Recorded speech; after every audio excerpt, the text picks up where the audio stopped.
I want to underline the fact these are difficult times for everybody. I have to be conscious, and I am conscious. But if I am made to answer, and if I'm being frank enough, I run the risk of being misconstrued. And people would then say, oh, you want us to be grateful because you've not increased the tax. No, I don't want you to be grateful at all. But I just want to remind you that I had grave temptations, but I didn't yield to it. Would it be an answer at all that you want to hear? अगर समझा जाए तो समझ सकते हैं, इसीलिए मैं कह रही हूं अर्थशास्त्री समझ सकते हैं, अप्रिशिएट। अर्थशास्त्री नहीं है, मैं सीधा आम जनता का भी जवाब दे रही हूं। भैया, मैं सचमुच हर वर्ग के लिए कुछ पहुंचाने के लिए हर कदम कोशिश कर रही हूं।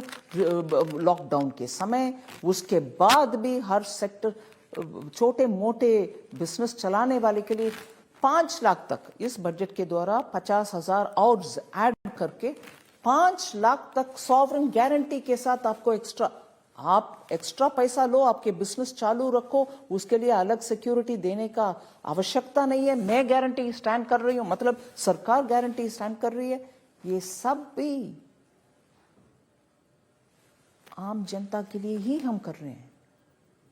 आप किचन चलाती हैं, आप भी गृहिणी हैं, मैं भी गृहिणी हूं, और आपको एक्सपीरियंस होगा कि महंगाई बढ़ गई है और किचन का जो खर्चा है जितने पैसे में पहले चलता था अब नहीं चलता है। पेट्रोल के दाम 110, 109 इस रेंज में चल रहे हैं। बच्चों की पढ़ाई में प्रॉब्लम है, क्योंकि अगर आप 2 साल से बच्चों को ऑनलाइन शिक्षा दे रहे हैं तो आपको स्मार्टफोन भी चाहिए, कंप्यूटर भी चाहिए, टैबलेट भी चाहिए, और इन पे खर्चे होते हैं। और उस समय में नौकरियां भी गई हैं, सैलरी भी कट हुई है। तो एक घर का, मानती हूं कि सरकार के ऊपर भी प्रेशर है, लेकिन आम आदमी के ऊपर बहुत ज्यादा प्रेशर है, क्योंकि आम आदमी के पास कोई और चारा नहीं है। आपने जरूर गरीब कल्याण योजना दी है, वो एक वर्ग को पहुंचाता है राशन। आपने आयुष्मान भारत दिया है, वो एक वर्ग को पहुंचाता है इंश्योरेंस।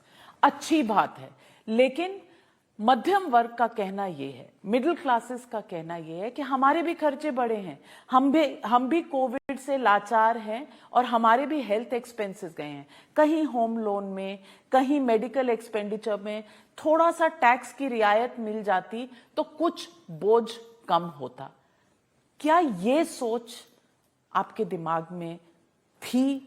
और अगर आप उन्हें पूरा नहीं कर पाई तो मजबूरी क्या थी? नहीं, बिल्कुल थी। और मैं ये बात भी याद दिलाना चाह रही हूँ नाविका, पेट्रोल प्राइसेस के ऊपर जब चर्चा आई, दीपावली के एक दिन पहले प्रधानमंत्री जी ने उसको कट करवाए, और मुझे मालूम है हर राज्य तुरंत उसको उसी हद में, उसी एक्सटेंट तक उनके स्टेट के तरफ से भी वो बहुत सारे सरकार काम करवाए। इसीलिए तो किए, क्योंकि इतने विदेश में हम सब जानते हैं इस देश में क्रूड ऑयल नहीं है, पेट्रोल नहीं है, हम इंपोर्ट करते हैं। हर बूंद पेट्रोल इंपोर्टेड है। Okay, 2% of the total consumption Bharat में ही कहीं ना कहीं ऑफशोर से, ऑनशोर से मिलता है, but more than 90% comes imported.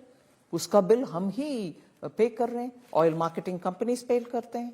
सो उसमें प्राइस कटवाने के काम प्रधानमंत्री जी ने किया, और उसके बाद बहुत सारे राज्य, दोबारा वो बात में जा रही हूं, कांग्रेस की सरकार कम करना मुश्किल समझा और ऊपर से लेक्चर भी दिया, नहीं हम कम नहीं करेंगे। ये भी है, वो आंसुओं के पीछे ये भी है, दैट क्रोकोडाइल टीयर्स के पीछे ये भी है। हम कर नहीं पाए, अरे मोदी जी करवा दिया, हमने किया। फिर बात बोल रही हूं, छोटे बिजनेसेस के लिए मदद करना किए, और हाउसेस के लिए मैं ये बात याद दिलाना चाह रही हूं नाविका, 2019 में जब इस सरकार दोबारा बनी, चर्चा में क्या था, मिडिल क्लास के हाउसेस फंस गए हैं, अटक गए हैं, क्योंकि बहुत सारे प्रोजेक्ट्स कंप्लीट हो नहीं पा रहे, लोग छोड़कर भाग गए। उन सबको एक सॉल्यूशन हमने निकाल करके दिया, जिससे बहुत सारे प्रोजेक्ट्स अभी कंप्लीट होकर के मिडिल क्लास के हाथ में चाबी मिल रही है जो 8 साल से लटक रहा था।